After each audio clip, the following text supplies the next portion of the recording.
আসসালামু আলাইকুম প্রিয় সরকারি চাকরি প্রার্থী ভাই বোনের, আজকে নতুন সরকারি চাকরি সার্কুলার নিয়ে আসলাম। আর আজকেটি হচ্ছে মৎস্য প্রাণী সম্পদ তথ্য দফতর। এটা কিন্তু একদম সরকারি চাকরি, তাই অবশ্যই না টেনে দেখুন। আর আমার চ্যানেলে আমি এগুলো মানে সরকারি চাকরি সার্কুলার আপডেট দিই, তাই চ্যানেলটা সাবস্ক্রাইব করে সঙ্গে থাকুন। ধন্যবাদ। তো প্রথমে মৎস্য প্রাণী সম্পদ তথ্য দফতরের রাজস্ব খাতভুক্ত নিম্নবর্ণিত শূন্য পদের বিপরীতে জাতীয় স্কেল 2015 এর আলোকে বাংলাদেশের নাগরিকদের মধ্যে যোগ্যতা সম্পন্ন প্রার্থীদের কিন্তু নিকট হতে শর্ত সাপেক্ষে অনলাইনে আবেদন গ্রহণ করা যাচ্ছে। অনলাইনে আবেদন করতে বাংলাদেশের সকল নাগরিক কিন্তু এখানে আবেদন করতে পারবেন। ঠিক আছে। 1 নম্বর, সহকারী চিত্রশিল্পী একজনকে নেবে।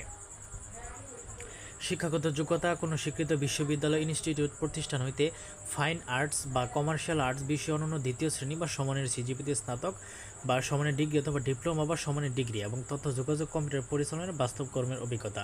তারপর রয়েছে আপনার যে কৃষি তথ্য ও কেন্দ্র সংগঠন দুইজনকে নিবে কোনো স্বীকৃত ইনস্টিটিউট বা প্রতিষ্ঠান হতে diploma in live stock fisheries. ঠিক আছে। তথ্য যোগাযোগ কম্পিউটার পরিচালনায় বাস্তব কর্মের অভিজ্ঞতা। 3 নম্বর, ফটোগ্রাফার একজনকে নিবে কোনো স্বীকৃত বোর্ড হইতে অনন্য দ্বিতীয় বিভাগের সমানের সিজিপিএতে উচ্চ মাধ্যমিক সার্টিফিকেট বা সমানের পরীক্ষা উত্তীর্ণ। ঠিক আছে। কোনো স্বীকৃত ইনস্টিটিউট বা প্রতিষ্ঠান হইতে স্টিল ক্যামেরা পরিচালনায় 2 বছর অভিজ্ঞতা সহ film developing, printing, colour processing, film strips প্রস্তুতকরণীয় স্লাইড তৈরিতে বাস্তব কর্ম অভিজ্ঞতা এবং তথ্য প্রযুক্তি ও কম্পিউটার পরিচালনায় বাস্তব কর্মের অভিজ্ঞতা। তারপর রয়েছে আপনার যে 4 নম্বর রয়েছে আপনার অডিও ভিজুয়াল ইউনিট অপারেটর একজনকে নিবে, এটাও দেখতে পাচ্ছেন শিক্ষাগত যোগ্যতা। এবার 5 নম্বর, অফিস সহকারী কাম কম্পিউটার মুদ্রাক্ষরিক একজনকে নেবে কোনো স্বীকৃত বোর্ডে উচ্চ মাধ্যমিক বা সমমান পাস, কম্পিউটার প্রশিক্ষণপ্রাপ্ত, কম্পিউটার ব্যবহারের ক্ষেত্রে word processing, data entry, typing ইত্যাদি, সর্বনিম্ন গতি প্রতি মিনিটে বাংলা 20, ইংরেজিতে 20।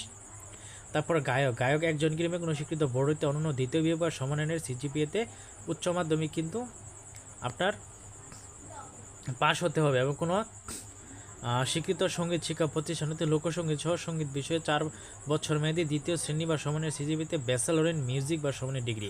7 নম্বর, গাড়ি চালক 7 আর 8। হ্যাঁ, গাড়ি চালক 2 জন কিংবা কোনো স্বীকৃত বোর্ড হইতে জুনিয়র মানে জেএসসি পাস হলে হবে অথবা সমমান। ড্রাইভিং লাইসেন্স, হালকা গাড়ি চালানোর বৈধ হালকা ড্রাইভিং লাইসেন্স এবং অভিজ্ঞতা সম্পন্ন চালকগণকে কিন্তু অগ্রাধিকার পাইবেন। 8 নম্বর, অফিস সহায়ক 10 জনকে নিবে কোনো স্বীকৃত বোর্ড হইতে মাধ্যমিক স্কুল সার্টিফিকেট বা সমানের পরীক্ষায় উত্তীর্ণ। তো আমরা পদগুলো দেখে নিলাম, এখন শর্তাবলীগুলো দেখে নেব। এখন আমরা নিয়োগের শর্তাবলী। নিম্নবর্ণিত শর্তাবলী আবেদন ফর্ম পূরণ পরীক্ষা অংশগ্রহণের ক্ষেত্রে অবশ্যই অনুসরণ করতে হবে। ঠিক আছে। 18 থেকে 32 বছরের মধ্যে বয়স আপনার হতে হবে। এরপরে অনলাইনে আবেদন করতে হবে, কোনো অফলাইনে করা যাবে না। আচ্ছা, এখানে আর কিছু লেখা নাই। আচ্ছা, তো আমরা নিচের দিকে চলে যাই। নিচে মৌখিক পরীক্ষার সময় প্রার্থী নিম্নবর্ণিত ক থেকে বোরকা জ পর্যন্ত কাগজপত্রের মূল কপি প্রদর্শন ও প্রথম শ্রেণীর গ্যাজেটেড কর্মকর্তা কর্তৃক সত্যায়িত একটা ফটোকপি লাগবে।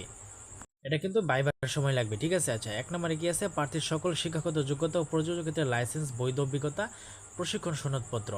অনলাইন আবেদনের হার্ড কপি লাগবে 2 কপি, পাসপোর্ট সাইজে রঙিন ছবি সত্যায়িত, ইউনিয়ন পরিষদ থেকে আপনার চারিত্রিক সনদপত্র, নাগরিকত্ব সনদপত্র, জাতীয় পরিচয়পত্র লাগবে সকল শিক্ষাগত যোগ্যতা দক্ষতার সনদপত্র, অ্যাপ্লিকেন্টস কপি লাগবে। হ্যাঁ, এগুলো আপনার লাগবে। আচ্ছা, তো এরপরে আমরা একটু পড়ে নেব যে আপনার অনলাইনে কিন্তু এই ওয়েবসাইটে গিয়ে আবেদন করতে হবে। আবেদন শুরু হচ্ছে 30 জুলাই এবং শেষ হবে 30 আগস্ট। ঠিক আছে। আচ্ছা, এরপরে দেখতে পাচ্ছেন ছবি এবং স্বাক্ষরের মাধ্যমে আপনাকে আবেদন করতে হবে। হ্যাঁ, তো কোন পদে কত টাকা এখানে দেখতে পাচ্ছেন দেওয়া আছে যে কি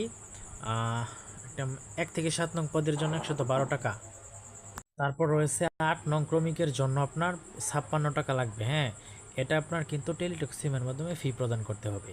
প্রথম SMS কি, দ্বিতীয় SMS কি, স্পেস লিখে সেন্ড করতে হবে। এত বিস্তারিত কিন্তু এখানে দেওয়া আছে, আপনারা একটু দেখে নেবেন। ঠিক আছে। আচ্ছা, এরপরে রয়েছে আপনার যে পরীক্ষা হবে এটা কিন্তু আপনার মোবাইলে ফোনে SMS চলে যাবে, সেখান থেকে আপনি অ্যাডমিট কার্ড ডাউনলোড করবেন যখন তো আপনার পরীক্ষা হবে। ঠিক আছে। আচ্ছা, ঠিক আছে। তো এই ছিল আজকের সার্কুলার। কেমন লাগলো সার্কুলারটি অবশ্যই আমাকে কমেন্টে জানাবেন, আর আপনি আবেদন করতে পারেন। আর আমার চ্যানেলে আমি এই ধরনের সার্কুলার দিয়ে থাকি, তাই আপনি আমার চ্যানেলটা সাবস্ক্রাইব করে রাখতে পারেন, এতে করে আপনার উপকারী হবে। ঠিক আছে। আর এই বিভিন্ন ধরনের আপডেটও কিন্তু আমি দিয়ে থাকি, সার্কুলার সহ আপডেট দিয়ে থাকি। তো সেই হিসাবে আপনি কিন্তু আমার চ্যানেলটা সাবস্ক্রাইব করলে ভালো হবে। তো এই ছিল আজকের ভিডিও। তো বন্ধুরা, ভুল ত্রুটি মার্জনী, আজকের ভিডিও এই পর্যন্তই। ধন্যবাদ।